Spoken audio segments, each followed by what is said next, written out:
Pretty good. Living. How's the tour going? The tour's been great. I think today's the 5th show of the tour. The first 2 got canceled, so we kind of did a little fillers, but the shows have been awesome. Catering, great hangs with good friends, yeah. So, have you played with Uni at 6 before, or is this your first time playing with them? We met the Yumi at 6 guys, and I want to say 2009 on the Alternative Press tour. They were one of the bands that were on the whole tour, and we've met some of the members on and off from coming to England, but that was the first time that we actually got to tour together and pretty much create a bond with them, and we became really good friends with them. And then we did Warped Tour as well this year. So how was Warped Tour this year? Great, hot as hell, but I mean, we were touring with nothing but good friends. We had 4-year Polar Bear Club, Swellers, Yumi at 6 guys, and so many other good friends. Yeah, I've heard it's quite a tough tour in terms of the schedule and that. How did you find it personally? I mean, it is a rough tour, that's for sure. For us, 2007 and 8, I think, was the roughest. We didn't have a crew or anything, and we had to load everything from our trailer to the stage and back after we're done. But it's just one of those tours that you just got to be out there hustling and trying to get your music out, talking to kids.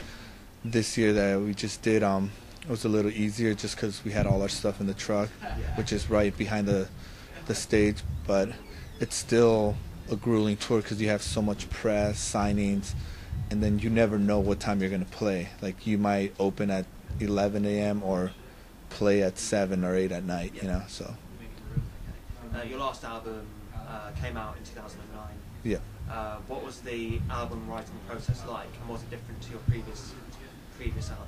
The writing process was really stressful, I guess, in a way, just because from all the stuff that we went to from our previous record label, but it was kind of more of a group collab, if anything, you know. Like, everyone brought something to the table, and for us it was one of those records that we had so much that we needed to get out, so it became more of a personal record for us, I guess. And then compared to the one before, it was more like, oh, we have a label, let's record songs and not have anything to worry about, you know. And then we toured on Mutiny for 3 years straight, and then when we finally got the chance to write This Will Be the Death of Us, it was 3 years worth of material that we wanted to get out. So it's a more personal record, I would say. What is your favourite song to play live? From the new record, I really like playing Summer Jam and Gaia Bleeds, just because they have that bounce to it, you know? Yeah. Like, Gaia Bleeds is more of a different song. The Say Your Goes is usually, like, playing live. It's more of a heavier, aggressive song, and Summer Jam's more of a poppy, bouncy. So, it's just very, like, feel-good songs. What would you say your influences are then as you write your songs? What bands like inspire you to push yourself further? I think everyone just listens to everything. Like, Dan Madley liked a lot of metal, black metal. We listen to pop, hardcore, but it's more like what we're trying to get out, you know? Like, it's not really like, let's listen to this band and try to mimic them. I think when we're recording, we really don't try to listen to too many bands, just because you tend to take little bits and pieces of them. But it's more like when we're recording, whatever influences us, what's going around us.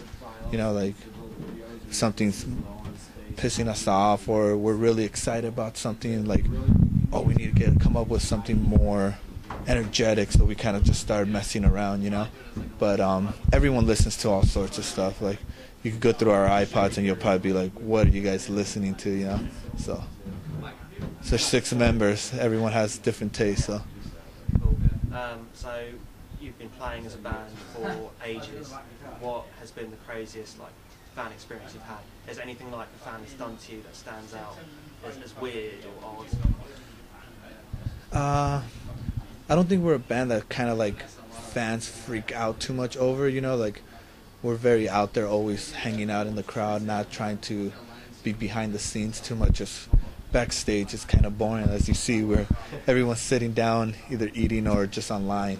So when the show starts, I like being out front where the kids are at, but I think Japan, the kids are very respectful, and like they always bring you gifts, you know, and like they'll follow you to your hotel room, and or before you even play a show, they know what hotel you're staying at.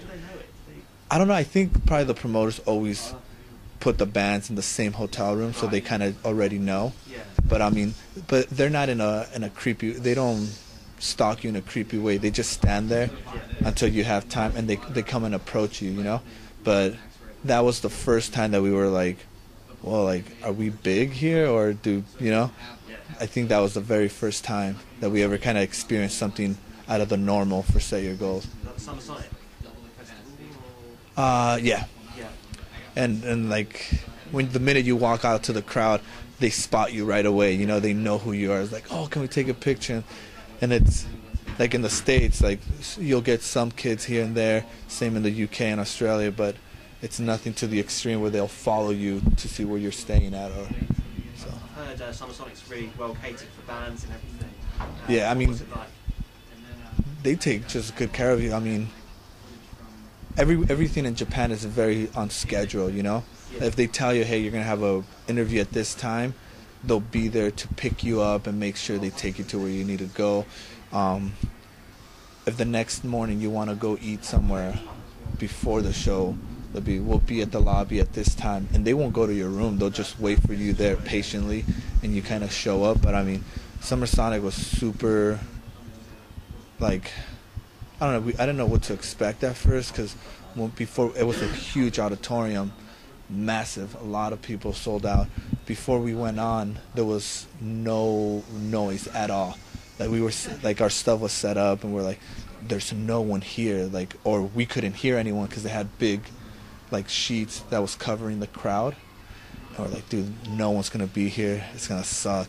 We get on stage, the whole floor is full, and then and they still don't make any noise. But the minute you hit the chord, like, they just go off and lose their mind. So it was just a different experience playing to such a big crowd.